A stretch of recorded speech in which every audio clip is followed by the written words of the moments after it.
53 വർഷത്തിന് ശേഷം ചന്ദ്രനരികിലേക്ക് മനുഷ്യനെയും വഹിച്ചുകൊണ്ടൊരു പേടകം എത്തുന്നു എന്നതാണ് നാസയുടെ ആർടെമിസ് 2 ദൗത്യത്തെ പ്രസക്തമാക്കുന്നത്. ശാസ്ത്ര കുതുകികൾക്കിടയിൽ അതുമായി ബന്ധപ്പെട്ട വലിയ ചർച്ചകളും നടക്കുന്നുണ്ട്.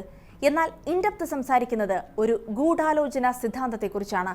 ആർടെമിസ് 2വിന്റെ വിക്ഷേപണത്തിന് പിന്നാലെ സമൂഹ മാധ്യമങ്ങളിൽ ശക്തമായി കൊണ്ടിരിക്കുന്ന ഗൂഢാലോചന സിദ്ധാന്തത്തെക്കുറിച്ച് വിശദമായി നോക്കാം. സ്വാഗതം ഇൻഡെപ്തിലേക്ക്.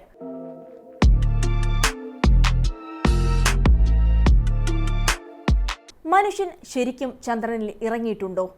ചോദ്യം സമൂഹ മാധ്യമങ്ങളിലെ നെറ്റിസൻസിൻ്റെതാണ്. ആർടെമിസ് 2ന്റെ വിക്ഷേപണത്തിന് പിന്നാലെയാണ് കാലങ്ങളായി നിലനിൽക്കുന്ന ഈ ഗൂഢാലോചന സിദ്ധാന്തം വീണ്ടും ശക്തി പ്രാപിച്ചത്.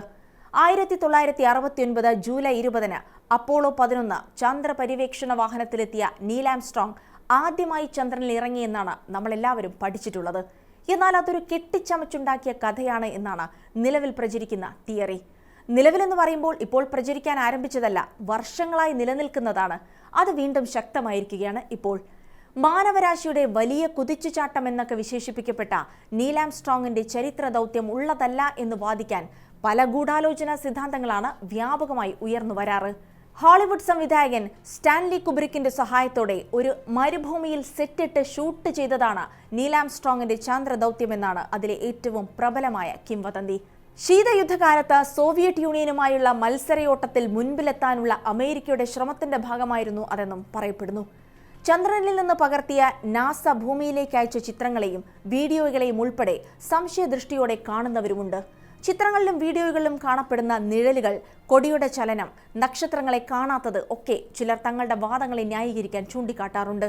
മനുഷ്യൻ ചന്ദ്രനിലിറങ്ങിയതിന് തെളിവായി നാസ പുറത്തുവിട്ട ചന്ദ്രനിൽ നാട്ടിയ അമേരിക്കയുടെ കൊടിക്ക് മുന്നിൽ സംഘാംഗമായിരുന്ന എഡ്വിൻ ആൽഡ്രിൻ സല്യൂട്ട് ചെയ്യുന്ന ആ ചിത്രം പോലും ഉഡായിപ്പാണെന്നാണ് വാദം. ചന്ദ്രനിൽ നാട്ടിയ പതാക എങ്ങനെയാണ് കാറ്റടിക്കുമ്പോൾ സംഭവിക്കുന്ന പോലെ പറക്കുന്നത് എന്നാണ് കോൺസ്പിറസിക്കാർ ചോദിക്കുന്നത്. അന്തരീക്ഷമില്ലാത്ത ചന്ദ്രനിൽ എവിടെ നിന്നാണ് കാറ്റടിക്കുന്നത് എന്നാണ് അവ ഉയർത്തുന്ന ചോദ്യം. എന്നാൽ ആ കൊടി പ്രത്യേകമായി ഉണ്ടാക്കിയതാണെന്നും കാറ്റിലാടിക്കളിക്കുന്ന പോലെയാണ് നിർമ്മാണം എന്നതുമാണ് മറുവാദം.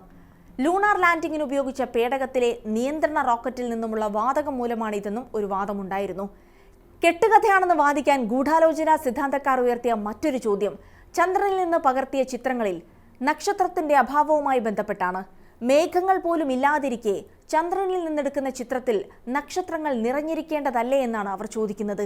എന്നാൽ ചന്ദ്രനിൽ നിന്ന് പ്രതിഫലിക്കുന്ന സൂര്യപ്രകാശം കാരണമാണ് ക്യാമറയിൽ നക്ഷത്രങ്ങൾ പതിയാഞ്ഞത് എന്നാണ് ഔദ്യോഗിക വിശദീകരണം.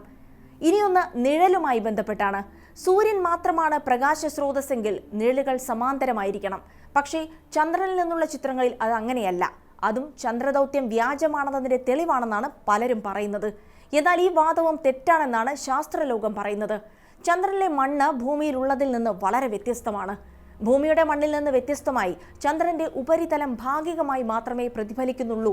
ഇത് സൂര്യനിൽ നിന്ന് വരുന്ന പ്രകാശം വ്യതിചലിക്കാൻ കാരണമാകും. അതുകൊണ്ടാണ് നിഴലുകളുടെ സ്ഥാനത്തിൽ മാറ്റങ്ങൾ വരുന്നത് എന്നാണ് അതിനുള്ള ശാസ്ത്രീയ വിശദീകരണം. 1976 ഏറ്റവും ഒടുവിലത്തെ മനുഷ്യനെ വഹിക്കുന്ന ചന്ദ്രദൗത്യം അവസാനമായി നടന്നത്.